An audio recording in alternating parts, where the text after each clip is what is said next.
সকাল সকাল তোমাদেরকে দেখো কাকে দেখাচ্ছি, আমার গোপুসোনাকে। এটা হচ্ছে আমাদের বাড়ির বড় গোপুসোনা। আরও কিন্তু ছোট ছোট দুটো রাধাকৃষ্ণ আছে।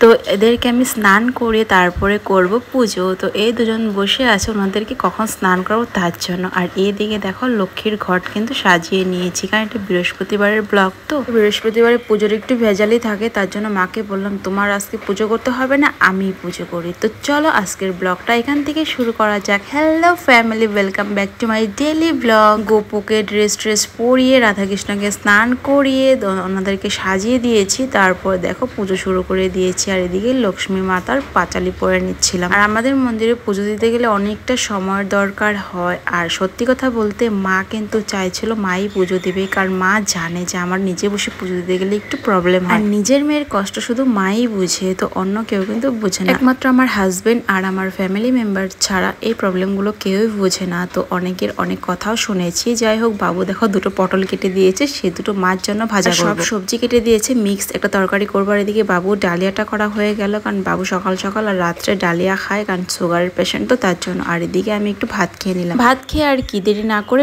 বসিয়ে দিলাম দুপুরে রান্না, কারণ একটু পরে রোদটা উঠে পড়বে। তার জন্য ভাবলাম রোদ বেশি ওঠার আগে আগে আমি রান্নাটা কমপ্লিট করে নেই, না হলে আর এই ঘরে টিকা যায় না। তো দেখো আমি সকাল সকাল কিন্তু দুপুরে রান্না শুরু করে দিয়েছি। আর এদিকে বাবু কাজ করছে। বাবুর মানে ভাদ্র মাস পড়েছে, ভাদ্র মাসে নাকি ঝাড়ু বাঁধতে নেই, তার জন্য কিন্তু আজকে ঝাড়ুটা ভালো করে বেঁধে দিচ্ছে মাকে।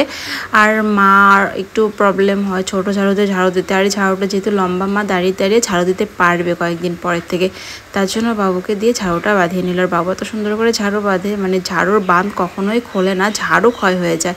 যাই হোক, কলা ভাজাটা হয়ে গেল। আর এদিকে দেখো বৃহস্পতিবার লক্ষ্মী ঠাকুরের মতো কিন্তু আজকে আমি পান খেয়ে নিচ্ছি। আর মিস্টার যদি এই ব্লগ দেখে, আমাকে যে বকুনিটা দিবে আমি তো সেটা ভালো মতনই বুঝতে পারছি। আর ওই পানটা কিন্তু পাশের বাড়ির থেকে আমি খেয়েছিলাম, তার জন্য কি বাবাকে বললাম যে আমার জন্য পান নিয়ে এসে। তো বাবার কথা শুনে দেখো কি খোকলা দাঁতে হাসি দিয়েছে একটা। মানে আমার শ্বশুরমশাইকে কিছু যদি মানে আবদার করি এটা খাবে এটা খাবো, মানে ভীষণই খুশি হয়। তো দেখো হাসতে হাসতে চলে গেল বাজারে। তারপরে আমার একটা পার্সেল চলে আসলো।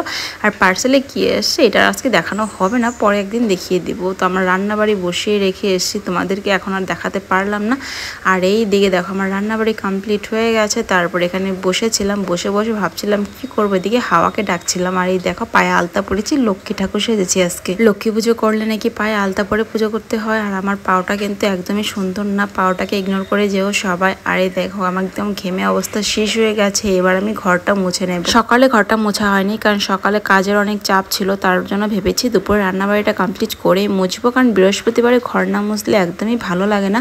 ওই বৃহস্পতিবারে কিন্তু সকাল সকালে আমি মুছে নিয়েছিলাম, কিন্তু আজকে একটু আসতে আমার লেট হয়ে গেছে। ওই বাড়ির কাজ সেরে আস্তে আস্তে না কয়েকদিন ধরে একটু লেট হয়ে যাচ্ছে। আজকে আস্তে আস্তে আমার 8টা বেজে গেছে, তার জন্য ভাবলাম যে দুপুরে রান্না করেই ঘরটা মুছে নেব। লাইফে অনেক কিছুই শিখেছি, তার মধ্যে কিন্তু ভালো মতন কাজও শিখে গেছি। আর লোকের ধাক্কা কিভাবে খেতে হয় সেটাও জেনে গেছি, তার জন্য এখন আর লোককে বিশ্বাস করি না। কারণ বাড়ির মানুষ ছাড়া বা নিজের ফ্যামিলির মানুষ ছাড়া কেউই কিন্তু কোনো কাজে ধরা দেয় না, সেটা কিন্তু একদম হাড়ে হাড়ে প্রমাণ পেয়ে গেছি আমরা। তো এবার থেকে ভেবেছি কারো কোনো বিপদ আপদে আর এগোবো না, মানে কারো কোনো ঝামেলায় পড়বো না। অনেক অনেক দেখেছি এগুলো। তো নিজের ফ্যামিলি মেম্বার ছাড়া এই বিপদে কোনো দিনও কেউ ধরা দেয় না। সবাই ওই উপর থেকেই বলবে যে যখন লাগে দরকার তখন আসবে, বাট না, যখন লাগে তখন কেউই এগিয়ে আসে না, তখন নিজের মানুষ ছাড়া।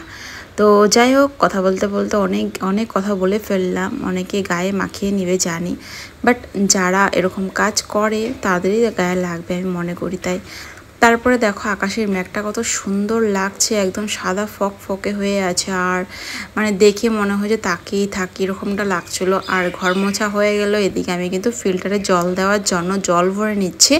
আর কলের জলটা ভীষণ ঠান্ডা, তো আর কলের জলে ফিল্টারে দেওয়া হয়, ট্যাপের জল দিয়ে বাসন ধোয়া কাপড় ধোয়া এগুলোই করা হয় কিন্তু। আর বালতি টানতে যদি অসুবিধা হয় তবুও আমি কষ্ট করে কিন্তু বালতিটা আনলাম। তারপরে ফিল্টারের থেকে সব বোতলে জল ভরে নিয়ে কাজগুলো কমপ্লিট করলাম। আর এদিকে বাবা কিন্তু আমার জন্য পান নিয়ে এসেছিলো, এটা আমি খাবো এবার। তারপরে হঠাৎ করেই দেখি সুন্দর ঝপঝপে বৃষ্টি নামছিল। আর এদিকে মদন কিন্তু দৌড়ে দৌড়ে স্নান করতে চলে গেছে বৃষ্টির জলে। আর এদিকে ভাবছিলাম আমি তো স্নান করতে পারবো না, একটু হাতটা ভিজিয়ে বৃষ্টির ফিলটা একটু নেই, বাট বৃষ্টিটাই থেমে গেল। তো আজকের ব্লগটা অবধি, ভালো লাগলে লাইক কমেন্ট শেয়ার করে দেবো।